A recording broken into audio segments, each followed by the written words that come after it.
네, 언론 감시 시간입니다. 신문인데요, 오늘은. 이 그림부터 하나 보시죠.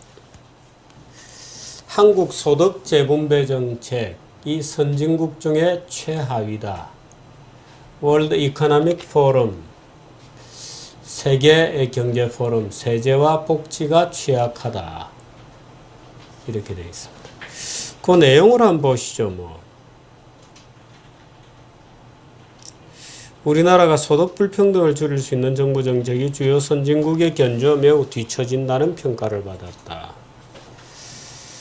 10일 WEF에 따르면 우리나라 세금 제도와 복지 정책 등 소득 불균형 해소를 위한 재정 정책이 미국, 영국, 독일 등 30개 선진국 가운데 21위에 머물렀다.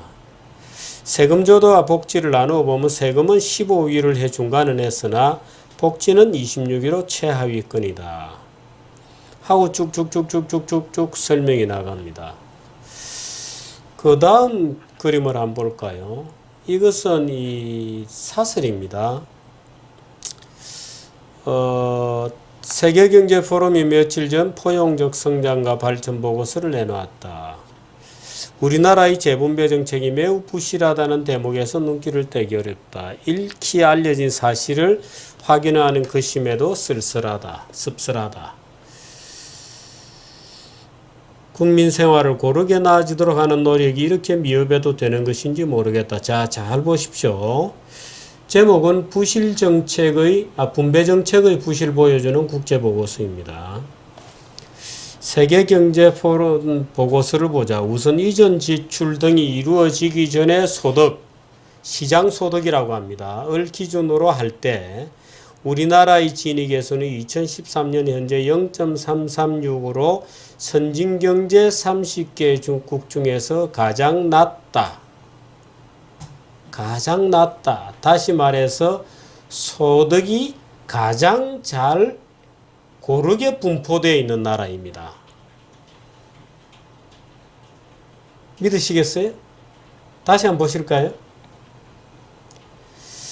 우리나라는 진위계수는 2013년 기준으로 0.336으로 선진 30개국 중에서 가장 낮다. 이 낮다는 양호하다는 뜻입니다. 진위계수는 0, 1인데 수치가 작을수록 불평등 현상이 덜하다. 그러니까 우리나라가 선진국 중에서도 가장 평등한 나라다. 이런 뜻입니다. 근데 그 뒤에 한번 볼까요? 따라서 시장 소득만 놓고 보면 우리나라의 분배 상태가 상당히 괜찮다는 말이다. 상당히 괜찮은 정도가 아니죠. 세계에서 가장 좋습니다. 저는 이 통계에 대해서 약간 의심합니다만은 어떻든 통계를 인용하려면 있는 그대로 인용을 해야 되죠. 다시 한번 보시죠. 하지만 재분배가 일어난 뒤의 소득, 예를 들어서 정부가 분배 정책을 하고 기초연금을 주고 이런 걸 다 하고 난 다음에 가처분 소득으로 따져보면 얘기가 달라진다. 진위계수가 0.308로 0.028 개선되는 데 거쳐 선진 30개국 중에서 16위로 뚝 떨어진다. 16위 같으면은 전 세계 지금 이게 112개 국가를 조사한 거고 선진국을 30개 국가로 봤는데 30개 국가 중에서는 정중앙에 있는 거죠. 그 아주 좋은 겁니다. 상태가. 아주 상태가 좋은 겁니다. 중간 정도 하면은 선진국 중에서 중간이 아주 좋은 거죠. 그런데도 이렇게 쓴 겁니다. 특히 선진국의 견주 우리나라에서는 분배 정책이 사실상 작동하지 않고 있다는 걸 말해준다. 중간 정도나 되는 굉장히 좋은 것인데 앞에 한번 볼까요? 이거 한번 가운데 표 한번 보시죠. 주요 부문별 포용적 경제성장 순위. 조세정책의 소득 불평등 감소 효과 15위. 좋습니다. 이 정도면. 우리나라가 26위, 부패 24위, 전세계 112개 국가 중에서 선진국 중에서 이거는 이제 카운트한 거죠. 다른 기사 한번 볼까요? 부자 포럼, 이 월드 이코노믹 포럼도 지적한 한국 사회의 불평등이라는 기사입니다. 이건 다른 신문인데요. 가운데 한번 보시죠. 소득 형평성을 측정하는 빈곤율은 최하위인 5등급, 어쩌고저쩌고. 포럼의 같은 지적이 새로운 것은 아니다. 어쩌고저쩌고. 불평등이 적은 나라가 경쟁력이 있고 성장력도 크다는 점이 입증됐다는 포럼의 주장에 귀를 기울여라. 그 우리나라가 불평등이 가장 적은 나라예요. 아까 보셨듯이 여기 보시죠. 내용에는 거짓말을 할 수 없어서 넣어놨습니다. 시장 소득을 기준으로 할 때 우리나라 지니계수는 선진국 중에서 가장 좋다. 낮다는 것은 좋다는 뜻입니다. 가장 좋다. 근데 우리나라 분배 상태가 상당히 괜찮다면 제1등인데 1등으로 좋은데 시장 소득은 그 자본주의를 욕할 수가 없죠. 전혀 자본주의를 욕할 수 없죠. 한국 자본주의를. 그런데 이렇게 쓰고 있습니다. 이번 주에 신문에 난 사설들입니다. 다른 거 하나 볼까요?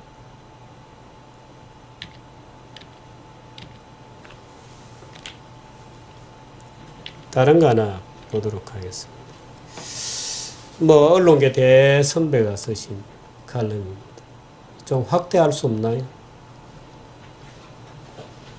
조금 확대를 했으면 좋겠습니다만 글자가 너무 작아서 안 보입니다. 한번 볼까요? 안 되죠? 확대가 안 되죠? 예. 뭐 좋습니다만은 이 칼럼에서 제가 지적하고 싶은 것은 이런 것입니다. 제목을 한번 보시죠. U825로 남북관계 개선하려면 북한을 쓸데없이 자극하지 말아야 한다. 통일은 서울 평양에서 시작해서 미중러일 지지로 완결된다. 이렇게 되어 있습니다. 이게 지금 김영희 대기자가 생각하는 통일입니다. 북한하고 먼저 얘기해라. 이렇게 되어 있습니다. 북한을 자극하지 마라. 자극하지 마라는 데는 저는 찬성입니다. 쓸데없이 자극할 이유는 없죠. 그러나 이 자극하지 마라고 하는 북한은 누구일까요? 김정은이죠. 김정은과 북한을 혼동할 수는 없죠. 통일은 서울 평양에서 시작해 미중러일 지주로 완결된다. 이렇게 되어 있습니다. 자꾸 이거 제가 이거 다시 한번 보겠습니다. 죄송합니다. 가운데 이걸 보시죠. 이 제목. 통일은 서울 평양에서 시작해 미중러일로 완결된다. 이 오른쪽 밑에 그런 거 시작됐습니다. 우리의 통일은 어디서 시작되는가? 서울과 평양에서 시작하여 미중러일 지지를 얻어 완결된다.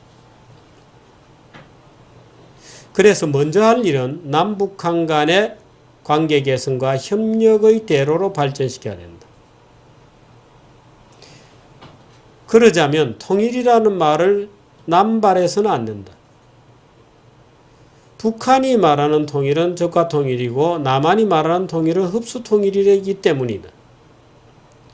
우리의 자유민주주의 시장경제 체제와 하위 통일과 북한의 적화 통일이 수렴이 가능하다고 해도 거기에는 긴 평화의 과정이 필요하다. 이 무슨 창고대 같은 얘기인지 모르겠습니다. 자유민주주의 시장경제 통일하고 북한의 적화 통일이 수렴이 가능하다고 해도 거기까지 가기에는 긴 평화의 과정이 필요하다. 적화 통일하고 자유민주주의 통일이 수렴이 가능하다고 지금 이분은 보는 모양이죠.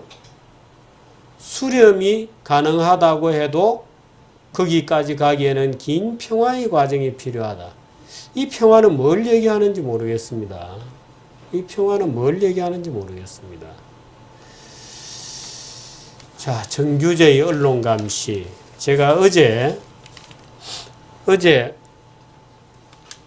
평화통일이 무엇인가에 대한 기준을 제시했다고 생각합니다. 아마 이 김영희 대기자께서는 북한하고 남한하고 대화를 통해서 통일이 된다, 곧 생각하시는 모양이에요.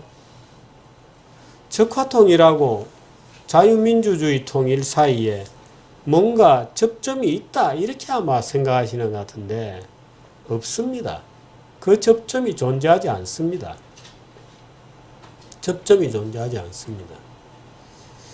그건 철길과도 같은 것이고 오히려 반대 방향으로 뻗어나가는 그런 힘들이죠. 같지 않다는 점을. 그래서 이런 글을 쓰실 때 언어의 명징성이라고 할까, 이런 것이 있어야 됩니다. 근데 언어가 뒤죽박죽이 되어서 명징하지 않습니다. 그러므로써 서로 평화통일이라는 말을 쓰기도 못하고 통일이라는 말을 쓰기도 못한 이런 아마 어떤 이념의 지금 혼선을 느끼고 계신 건 아닌가 하는 그런 느낌을 좀 가지게 됩니다. 통일은 마지막에 극도의 긴장과 혼란 속에서 이루어집니다. 통일은 극도의 긴장과 혼란 속에서 이루어집니다. 합의에 의해서 김대중식으로 남북 간의 대화와 토론에 의해서 연방제 통일식으로 북한 체제와 남한 체제가 온전할 수 있다. 일국양제식으로 불가능합니다. 그건 일국양제로 되는 게 아닙니다. 중국이 홍콩과 일국양제를 하는 것은 홍콩이 선진지역이기 때문에 그렇습니다. 홍콩이 선진지역이기 때문에. 만일에 북한이 통일을 한다, 그러면 남한을 선진지역이므로 일국양제를 할 수 있을지 모르겠습니다.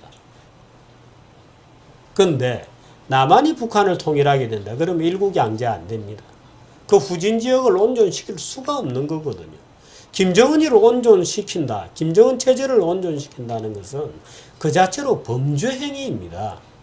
지금 많은 논자들이 소위 대화에 의한, 협상에 의한, 합의에 의한 평화통일을 주장하면서 그 범죄 행위를 온전시키자고 주장하고 있는 논리적 모순을 범하고 있는 것이죠. 정규재 언론관치였습니다.